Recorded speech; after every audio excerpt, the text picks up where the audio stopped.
Hi, hello buddies. I'm RJ Elandira, grade 4A from Primbats Garden School. This is the message from Savitri by Aurobindo. A many miracle consciousness, unrolled vast aim and process and unfettered norms, a larger nature's great familiar roots. Thank you. Bye. Hello buddies, நான் RJ Krishwin, grade 2 from Primbats Garden School. Today's Karma Yogi Appa message: to understand the destiny of the individual, as he explains, this awareness is essential. Thank you. Bye. Hi, hello buddies. I am RJ Rohita, grade 8 from Primbats Garden. Today we are going to see a new story, The Boy and the Filberts.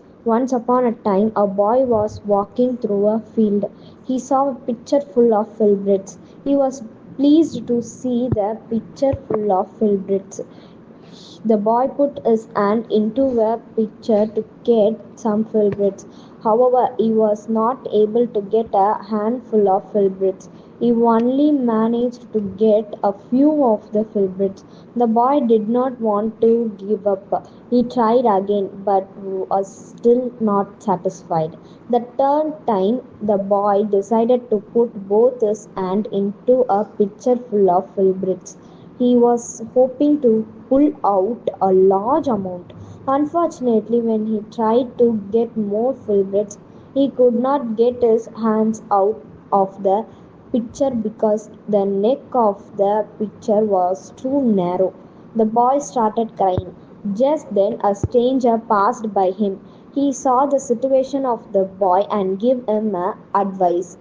The stranger told him that instead of being greedy to take the large amount, you should get a few filberts.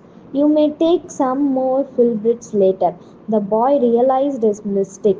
He decided to follow the stranger's advice. He took half the filberts out. He easily got his hand out from the pitcher. By giving up his greed to get more, he did not lose any filbert.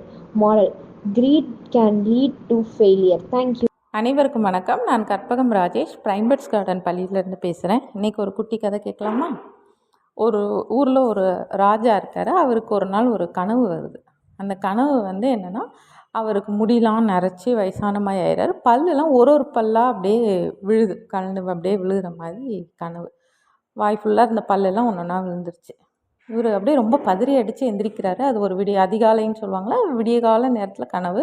அதிகாலையில் கனவு கண்டால் பழிச்சிருமே அப்படின்னு. அவருக்கு அது கனவு மாதிரியே ஒரு இது இல்லை, உண்மையிலேயே நடக்கிற மாதிரி சில சமயம் கனவுலாம் அந்த மாதிரி ஒரு இது இருந்தது. பயந்து அடித்து எந்திரிச்சிட்டு, என்ன நமக்கு எப்படி ஒரு கனவு வருது, பல்லெல்லாம் இதுவாகிடுச்சு, முடி இதுவாகிடுச்சு, என்னன்னு தெரியலையேன்னு சொல்லிட்டு அரண்மனையிலேருந்து இந்த கனவு இது சொல்கிறவங்க நாடி ஜோதிடர் இருப்பாங்க இல்லையா, அவங்கள பார்த்து ஓலையில் என்ன பலன் இதுக்கு அப்படின்னு சொல்லி பார்க்கலாம் அப்படின்னு சொல்லி ஒருத்தர் வர சொல்கிறாரு. அப்போது ஒரு வயசான ஒரு முதியோர் ஒருத்தர் வராரு.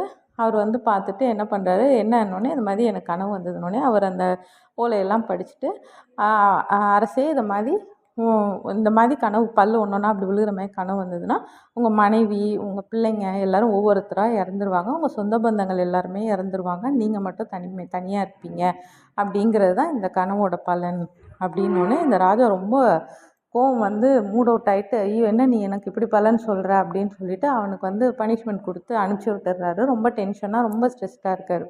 சரி, நம்ம எல்லாமே என்ன பண்ணுவோம், ஏதாவது ஒன்றுனா செகண்ட் ஒப்பீனியன் கேட்போம்ல, அது மாதிரி என்ன சொல்கிறாரு, இல்லை நீ வேறு யாராவது ஒருத்தரை கூட்டுவாங்க, நம்ம இதை கண்டிப்பாக கேட்கணும் அப்படின்னு சொன்னோடனே இன்னொருத்தரை வர வைக்கலான்னு சொல்லி இன்னொருத்தரை வர வைக்கிறாங்க. அவர் ஒருத்தர் வராரு. அதை மாதிரி ஓலைச்சுவடியெல்லாம் எடுத்துகிட்டு வராரு. எடுத்துகிட்டு வந்துட்டு எனக்கு இந்த மாதிரி கனவு வந்துச்சு அப்படின்னு சொன்னோடனே அந்த ரெண்டாவது வந்தவர் என்ன சொல்கிறாருன்னா, அரசே உங்களுக்கு நீண்ட ஆயுள், நீங்கள் ரொம்ப நாள் இந்த ராஜாங்கத்தை ஆள்வீங்க, செல்வ செழிப்போட நல்லா ரொம்ப நாள் இந்த ராஜாங்கத்தை ஆள்வீங்க, அதுதான் இதில் போட்டிருக்கு அப்படின்னு சொன்னோன்னே ராஜாவுக்கு ரொம்ப சந்தோஷம். பரவாயில்லையே, நமக்கு ஆயுசு கெட்டின்ட்டாங்க, நம்ம நல்லா ஆட்சி செய்வோம், ரொம்ப நாள் ஆள்வோம்னு சொல்லிட்டாங்களேன்னு மகிழ்ச்சியில் என்ன பண்ணுறாரு, நிறைய அவனுக்கு கிஃப்ட், அந்த பொன் பொருள் எல்லாம் கொடுத்து அனுப்பி விட்டுறாரு. இப்போ இதை நல்லா கவனித்து பார்த்தோன்னா 2 பேர் சொன்னதும் ஒன்று தான். நீண்ட ஆயுள்னால் ரொம்ப நாள் இருப்பீங்க, ஆள்வீங்கன்னது. ஆனால் ஃபஸ்ட்டு வந்தவர் என்ன சொன்னார், உங்களை சுற்றி இருக்கவங்களாம் இறந்துருவாங்க அப்படின்னு சொன்னார். ஸோ அந்த வார்த்தை தான் வித்தியாசப்படுது இல்லையா? ஒருத்தரோட மனசோட சந்தோஷத்துக்கும் இல்லை கோபத்துக்கோ துக்கத்துக்கோ எதுனாலுமே மற்றவங்க சொல்கிற வார்த்தை தான் ஒரு பெரிய காரணம். ஸோ அதனால் யார்கிட்ட எது நெகட்டிவாக தெரிஞ்சால் கூட அதை எப்படி பாசிட்டிவாக அவங்கக்கிட்ட சொல்லி அதை கன்வே பண்ணி அதை திருத்தணும் அப்படிங்கிறத மட்டும் நம்ம கற்றுக்கிட்டோம்னா எல்லாருக்குமே நம்ம ஒரு ஃப்ரெண்ட்லி பீப்புளாக நம்ம இருக்கலாம். நெக்ஸ்ட் ஒரு குட்டி கதையில் மீட் பண்ணுறேன். நன்றி, வணக்கம்.